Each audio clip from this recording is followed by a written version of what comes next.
That's what's up, man. We're still hanging out right here doing the real big. We grimy ROKTV. Let them know what the deal is, dog. What's up, man? Yo, what's up? I'm Leggo, man. Representing Los Angeles, Southern California all day. Produced with VZ Skunk. You know, do mad beats, all kinds of TV commercial beats, film and TV beats. You know, whoever need beats, all kinds of shit. Yo, check it out, man. So we're hanging out right here.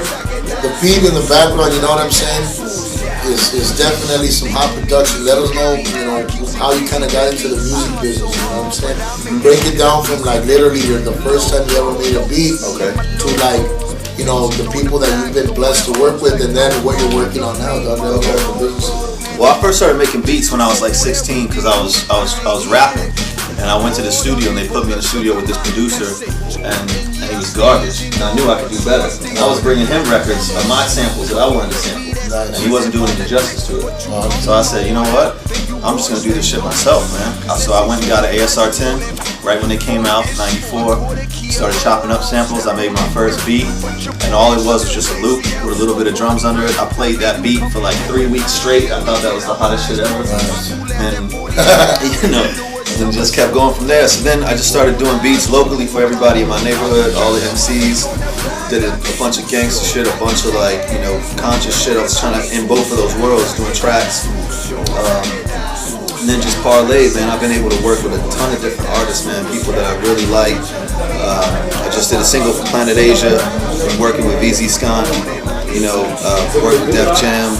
You know, got a track over with Jay-Z. Got you know, worked in the camp with Mike Lynn and Aftermath for a minute, and just kind of like built a little bit of a buzz. But really, it's just all a community. Like there's me, my man Tycoon, you know, a whole crew of us, and all together we kind of form this Voltron where we can do anything. We're doing pop stuff, hip hop stuff.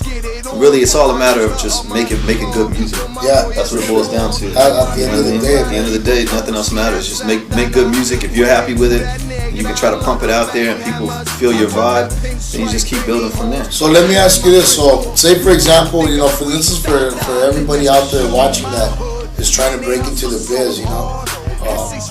Tell us like what's the basic necessities for a producer. You know, nowadays they got programs, computers, maybe a small keyboard. Let us know. So. Right. Well, in terms of the technology, there's no limit of what you can get. You can do whole records inside your bedroom for $1,000. You can buy a little Pro Tools setup and get busy and just make records. But the one thing that's gonna separate producers from beat makers is the ability to take an artist and put them in the studio and make them feel comfortable and make that artist feel like when you're in there with them that you're gonna bring the best stuff out of them. You're gonna bring the best verse, the best chorus, and then that way, no matter what, everybody's got beats. But if you go in and create that vibe, that artist is gonna be like, I can take this guy's beats, this guy's beats, this guy's beats, but I'm not gonna have my sound until I get in the studio with my man right here. That's gonna make it official. He's gonna tell me that shit sucks, do it again. And he's gonna tell me that shit's hot, do it again. And that's what separates like longevity for producers, turning you from just like making beats and shopping your beats to actually producing records. That's the business, man. So tell us a little bit about, you know, what you're working on now, man, because I know a lot of people, you know, are always looking for what the next big thing is, you know what I'm saying? Right. And out here on the West Coast, you know, you have a lot of people that not only are from the West Coast, but people that aren't from the West Coast, right, but they're out here right now and right, they're working on a lot of stuff. So, right, you know, indirectly, it's like there's a lot going on this part of the world. Right. You know, let everybody know what the business is, dog, because, you know, we're trying to do it to where people can support, you know what I mean? Right. Well, I mean, I feel like right now there's so many artists. Everybody comes to LA, like you were saying, to make their dreams happen. And so, like, you know, there's a bunch of artists that are blending genres. They're taking everything that they loved about hip hop and everything that they loved about pop and punk and rock music and blending it all together. So right now is a real explosive time. Everybody's coming out here to do that. And so like there's even cats like Mickey Avalon and this singer named Angelique that, you know, I've been working with, but everybody's kind of building this new sound. Because now there's a whole generation of kids where like I don't know how I don't want to date you, but like for me, I grew up like when I grew up, hip hop was still one of those things you had to go look for it. You had to go to the swap meet and ask this dude for the records.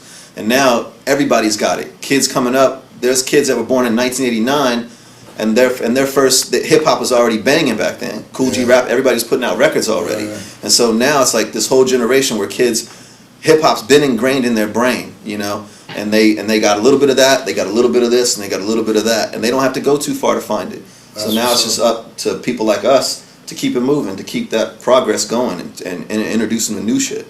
You know, that's the business. And there's no place better than LA to do that. Yeah, and you know what's funny too is that right now the way the momentum is going, it's something that you basically got to ride it out. You know what I mean? Yeah. So for a lot of people out there watching, you guys got to just keep doing whatever you feel is right. That's gonna benefit you in the long run. And for a lot of people that really want to do it, don't worry so much about the little dollars. What I always refer to, especially when I'm talking to club promoters, when I'm booking, as an artist, I'm booking myself, and I have to do a lot of shows for free. But at the end of the day, big labels pay to promote their artists, so it's really not for free. And I know a lot of artists that are talented, but they have this mentality where they got it made already, so they're like, oh, if I don't get paid XYZ, I'm straight. Right. But the reality is, yeah, you might have good music, but who knows you? Nobody. So at the end of the day, you gotta be humble enough to say, you know what? Here's my baby. I'm gonna trust you with it. That's the audience. Right. And then they're gonna nurture it, and then boom, it's gonna grow wings. You know what I'm saying? Without Red Bull. Absolutely. You know what I'm saying? So let us know how we can get a hold of you, dog, because everybody's MySpacing it, and we already know we're gonna hit them with the YouTube right now with the videos. So. Well, yeah, man. I'm on MySpace, myspace.com/Leggo, Leggo. Reach out, man. Just listen to some of the tracks, or send me some tracks or whatever. Let's just build. It's all about a community, and don't rely on no record label to tell you your shit's hot or not. You know what I mean? Rely on your peoples, and don't be afraid to hustle. Getting a record deal is just the very first step. Then everything else after that is how you make it work. But record deal or not, everybody out there that's doing music, that's doing something creative, you gotta hustle that shit and don't rely on anybody else. You know what? I couldn't have said it better. Good looking out. Indeed. Hey.